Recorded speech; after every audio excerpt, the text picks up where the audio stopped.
తెల్ల కళ్ళు అంటే తెలంగాణలోని పిల్లల నుండి పెద్దవాళ్ళ వరకు చాలా ఇష్టంగా తాగేది కళ్ళు. కళ్ళులో ముఖ్యంగా 2 రకాలు ఉంటాయి. ఒకటి తాటి కళ్ళు, ఈత కళ్ళు.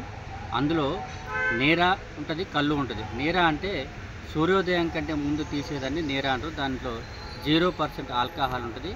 అది ఎవరైనా తాగవచ్చు, ఎటువంటి ఇది ఉండదు. కళ్ళు అంటే మట్టితో తయారు చేసి, అంటే సూర్యోదయం తర్వాత కొంచెం పులుపెక్కింది కాబట్టి దాన్ని కళ్ళు అంటారు. ఇది కళ్ళు అనేది చాలా మంచి ఔషధం మనకి. ఎందుకంటే ముఖ్యంగా మానవుడు కళ్ళు తీసుకోవడం వల్ల జీర్ణ వ్యవస్థ మెరుగుపడుతుంది. ముఖ్యంగా క్యాన్సర్ కణాలు అనేవి ఉన్నా కానీ దానికి విరుగుడుగా కళ్ళు చాలా మంచి ఔషధంగా పనిచేస్తుంది. జీర్ణ వ్యవస్థని మెరుగుపరుస్తుంది. దీనివల్ల ఎటువంటి ఇబ్బంది ఉండదు. అందులో పోతాడి కళ్ళు కొంచెం హార్డ్గా ఉంటుంది, పరుపుతాడి కళ్ళు స్వీట్గా ఉంటుంది. ఎక్కువ తెలంగాణలో ఎక్కువ మహిళలు కూడా ఎక్కువ దీన్ని సేవిస్తారు. చాలా ఆరోగ్యకరమైనది కళ్ళు. కళ్ళు తాగటం వల్ల ఎటువంటి సైడ్ ఎఫెక్ట్స్ కానీ ఏముండదు. ఇది ప్రకృతి సిద్ధంగా తాడి చెట్ల నుంచి వచ్చేది, ఏ చెట్ల నుంచి వచ్చేది కళ్ళు కాబట్టి న్యాచురల్గా కల్తీ ఉండదు కాబట్టి దీన్ని తాగటం వల్ల చాలా ముఖ్యం. అందులో ముఖ్యంగా మే నెల నుంచి స్టార్ట్ అయ్యేది పండుతాడి కళ్ళు. పండుతాడి కళ్ళు ఎండాకాలంలో స్టార్ట్ అయ్యి ఆగస్టు, సెప్టెంబర్, అక్టోబర్ నెలలో తాటికాయ పండిన తర్వాత ఆ గెలలో వచ్చే ఒక కళ్ళు అనేది చాలా అమృతంగా ఉంటుంది. దీన్నే సురాపానకం అని కూడా అంటారు. బహుశా అది దేవుళ్ళు కూడా దీన్ని సేవించారు కాబట్టి దీన్ని సురాపానకం అంటారు. ఆ పండుతాడి కళ్ళు అనేది చాలా మామిడి రసం, మామిడికాయలు జ్యూస్ చేసుకొని తాగితే ఎంత స్వీట్గా తీయగా కమ్మగా ఉంటుందో పండుతాడి కళ్ళు కూడా అంతే కమ్మగా ఉంటుంది. కాబట్టి ఎక్కువగా ఈ పండుతాడి కళ్ళని ఈ కళ్ళు ప్రియులు ఎక్కువగా ఇష్టపడతారు. కాబట్టి కళ్ళు అనేది చాలా శ్రేష్టకరం. ఇది వైద్యులు కూడా సూచిస్తున్నారు కాబట్టి కళ్ళు తాగటంలో ఎటువంటి ఇబ్బంది లేదు. నేను గీత కార్మికుని కాబట్టి కళ్ళుల గురించి నాకు బాగా తెలుసు. కాబట్టి నేను మంచి కళ్ళు తీసుకొని కల్తీ లేని కళ్ళు ఎవరు తాగినా ఎటువంటి ఇబ్బంది ఉండదు.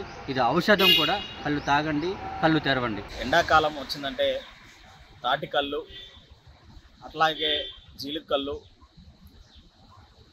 ఇతర సంబంధించినటువంటి సహజంగా దొరికేటువంటి కళ్ళు ఏదైతుందో మన తెలంగాణ సాంప్రదాయం సంబంధించినటువంటి భద్రాచలం నియోజకవర్గం మొత్తం కూడా బాగా దొరికేటువంటి ప్రాంతం.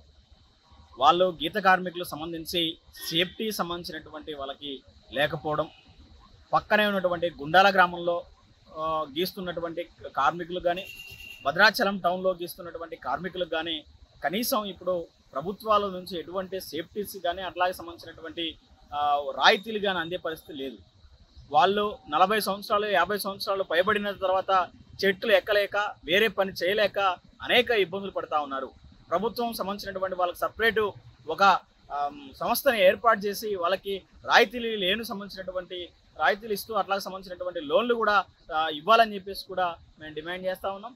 దాంతోపాటు ఇప్పుడు జరుగుతున్నటువంటి ఏదైతే ఉన్నాయో, ఇప్పుడు గీత కార్మికులకు సంబంధించిన దాంట్లో కళ్ళు తాగితే 24 సంబంధించినటువంటి రోగనిరోధక శక్తి పెరిగిద్దని చెప్పేసి, కానీ ముఖ్యంగా క్యాన్సర్ అట్లాగే కిడ్నీలో ఉన్న స్టోన్స్ కూడా ఎక్కువ ఉపయోగపడుతుందని చెప్పేసి కూడా పక్క డాక్టర్లు చెప్పేటువంటి ఔషధంగా పనిచేస్తున్నటువంటి కార్మికులకి, గీత కార్మికులకి చేసేటువంటి కళ్ళుకి ఏదైతుందో కనీసం వాళ్ళ సంక్షేమానికి సపరేట్ బోర్డుని ఏర్పాటు చేసి వాళ్ళ యొక్క జీవనాధారానికి ఆధారపడుతున్నటువంటి వారి మీద ఖచ్చితంగా అందరికీ కూడా కుటుంబానికి న్యాయంగా ఉండాలని చెప్పేసి రాష్ట్ర ప్రభుత్వాన్ని కోరుతా ఉన్నాం. మరిన్ని వీడియోస్ కోసం ఛానల్ ని సబ్స్క్రైబ్ చేయండి. లేటెస్ట్ అప్డేట్స్ కోసం వాట్సాప్ ఛానల్ ని ఫాలో అవ్వండి. ఆ లింక్ డిస్క్రిప్షన్ లో ఉంది.